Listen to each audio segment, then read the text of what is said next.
Beauty means quality. Quality പ്രൊഡക്ട്സുകളുമായി നിങ്ങളുടെ സൗന്ദര്യ സങ്കല്പങ്ങളെ സാക്ഷാത്കരിക്കുന്നതിന് ഞങ്ങളുണ്ട് കൂടെ. Royal beauty parlour and spa, Chelakkara.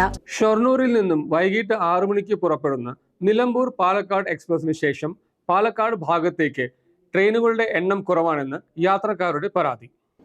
Kozhikode ഭാഗങ്ങളിൽ നിന്നും രാത്രിയിൽ പാലക്കാടിലേക്കോ ഇതര സംസ്ഥാനങ്ങളിലേക്കോ ട്രെയിനിൽ യാത്ര ചെയ്യാനിറങ്ങിയാൽ യാത്രക്കാർ വഴിയിൽ പെട്ടുപോകും. ഷൊർണൂരിൽ നിന്നും വൈകിട്ട് 6 പുറപ്പെടുന്ന നിലമ്പൂർ പാലക്കാട് എക്സ്പ്രസ് കഴിഞ്ഞാൽ പാലക്കാട് ഭാഗത്തേക്ക് ട്രെയിനുകളുടെ എണ്ണം കുറവാണെന്നാണ് യാത്രക്കാരുടെ പരാതി. 1.5 മണിക്കൂർ കഴിഞ്ഞ് 7:30 ചെന്നൈ മെയിലാണ് അടുത്ത ട്രെയിൻ. ആകെ 4 ജനറൽ കോച്ചുകളുള്ള ട്രെയിനിൽ ഇതര സംസ്ഥാന തൊഴിലാളികളുടെ വലിയ തിരക്കാണ് അനുഭവപ്പെടുക. പിന്നീട് 1.5 മണിക്കൂർ കാത്തുനിന്നാലാണ് 9 മണിയോടെ ഷൊർണൂരിൽ യശ്വന്ത്പൂർ എക്സ്പ്രസ് എത്തുക. 10 മണിയോടെ എത്തുന്ന ചെന്നൈ എക്സ്പ്രസും കഴിഞ്ഞാൽ പിന്നെ ട്രെയിൻ അടുത്ത ദിവസം പുലർച്ചെ 4:50 വെസ്റ്റ് കോസ്റ്റ് എക്സ്പ്രസ് ആണ്.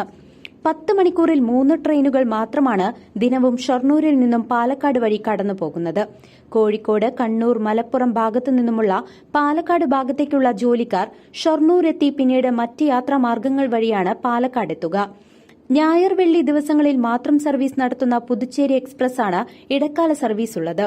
ചൊവ്വാഴ്ചകളിൽ രാത്രി 1:15 എത്തുന്ന യശ്വന്ത്പൂർ എക്സ്പ്രസ്, ഞായർ, വ്യാഴം ദിവസങ്ങളിലെത്തുന്ന കച്ചേഗുഡ എക്സ്പ്രസ്, ഞായർ പുലർച്ചെ 3:45 എത്തുന്ന വിവേക് എക്സ്പ്രസ് എന്നിവയാണ് വീക്ക്ലി സർവീസ് നടത്തുന്നത്.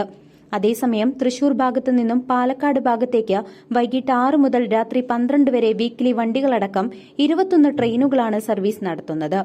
News desk CCV.